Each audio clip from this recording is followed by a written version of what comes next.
Hello people and welcome back to another The First Ascendant video. So today I want to go over her bunny and discuss a little bit about her Transcendent Mod High-Voltage and compare it to her just normal free ability. So let's take a look. At the moment this is my normal build without high voltage. I'm just gonna put in electric charge because it doesn't hinder anything. It's very cheap and just, yeah, I jump a lot, so it's nice to have. The thing you have to see here, the lightning emission actually has a higher cooldown than than the high voltage mod. As you can see, only as 22-second cooldown. And here it has 30 seconds, which I also made to 22 seconds. Yeah, as you can see, this has, without high voltage, you have a higher cooldown, which means you need more cooldown reduction. That's why I have nimble fingers in here. I sadly had to mod every slot, as you can see, so that doesn't leave me without a lot of options. I do prefer the high voltage Transcendent mod, and I made my build around that. So, but without the mod, I can still make a build that is good enough. So this is my setup. I'm also going like for skill expansions, of course, just to have a maximum range. You really want, as soon as you pretty much get 6 enemies instead of just 3, I think the non-high voltage setup is superior to the high voltage setup. Yes, the high voltage setup deals a lot more damage, like I think 3 times more damage about. But the fact that you have just too many monsters. So in situations where this is useful is in defense, it can be very useful. I think it's superior because just of the range, you have way more range to reach everything. Then in copper mining farming. And the only thing I would say that you would play high voltage is in dungeons, because there you have more enemies that are actually strong. My high voltage setup would be this one. It's pretty much very similar, just a lot less range and just more damage. And very important, also a lot of people neglect their defense modules a little bit. So I'm using her defense and HP in here. You really want to have some defense, otherwise you're just gonna get one shot. Like, I'm gonna show you what happens when I'm gonna go out and farm a little bit with this build in a second. But first I'm gonna go over just one more little trick. Bunny, she does more damage the faster she moves. So what you want to do is actually equip a pistol. As you can see, I have a pistol equipped. Now I'm going to infos. The wrong button. So I'm going to infos now, and as you can see, I have a sprint speed of 800. So if I switch my weapon like so, put that back on, and it says only 750. So if you equip a pistol or a hand cannon or whatever they are named, you actually can deal more damage. You don't even need to use it. Like, I use Bunny to level up weapons, so for me it doesn't really matter. But yeah, this is just a quick know-how. So what I like to use is just the normal external components, because I have very good rolls on them, so I like to use them.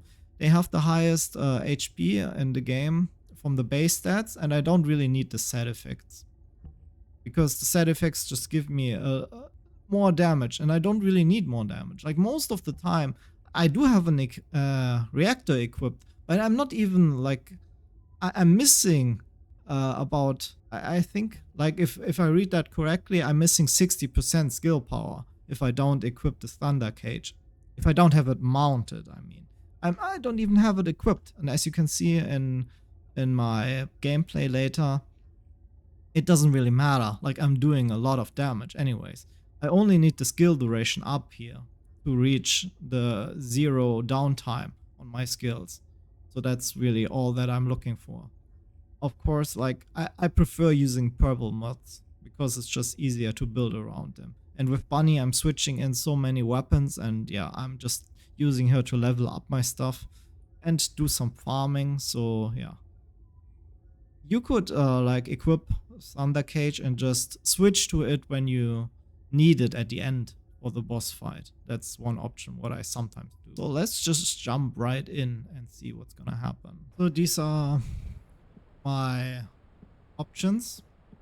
Jump diable sucks a little bit, but yeah, we're just gonna go with it for now. It's always nice to have above 200% multiplier, so you actually have the biggest chance of getting 2 amorphous materials.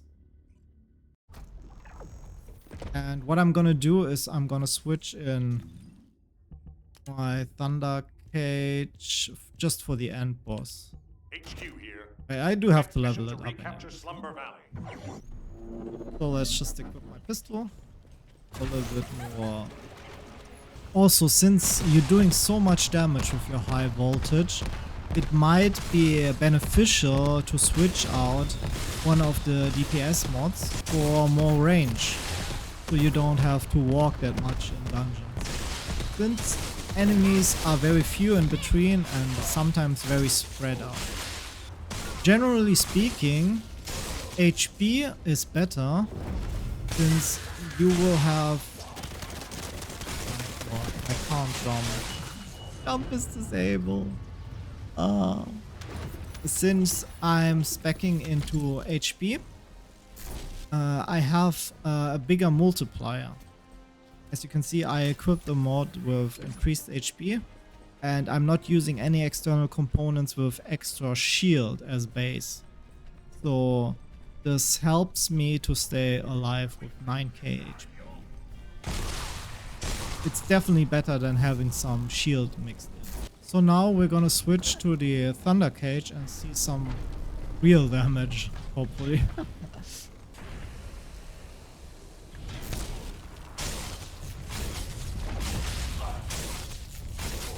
It's not that much compared to the other like normal enemies, but yeah, against the commander, I think that's pretty good damage.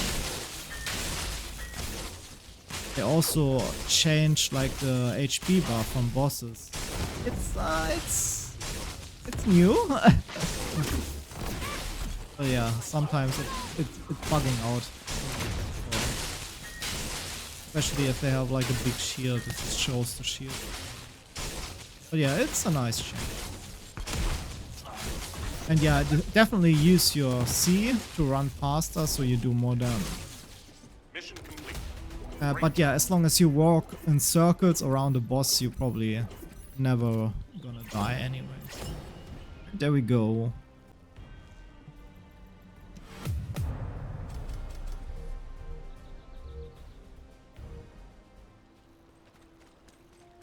So here we are back with an example of what happens when you actually go XP and gold grinding.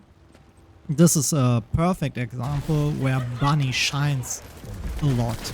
So, but here you can see I just go in there and immediately get monsters that start draining my energy to 0, that hinder me to use my spells, and I can't really run.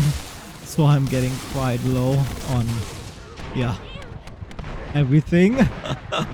And yeah, if I didn't have enough HP, I would certainly be dead there. So that's why you need a little bit of tankiness, especially with those green ranged guys that like that throw out their seeds on the ground, and if you go over them you get a massive amount of damage done. So yeah. And yeah, that's an example for how it goes when you're using high voltage. It works, of course, yeah. It does a lot of damage, like you see 1 million damage, and it's good, yeah. but it also works the other way. Like, for example, if we take a look at this other clip, then you can see I have a massive range. I do a lot less damage, yes, but it's enough. Like, it clears. Since the range is so high, I can hit multiple people already before I actually get there.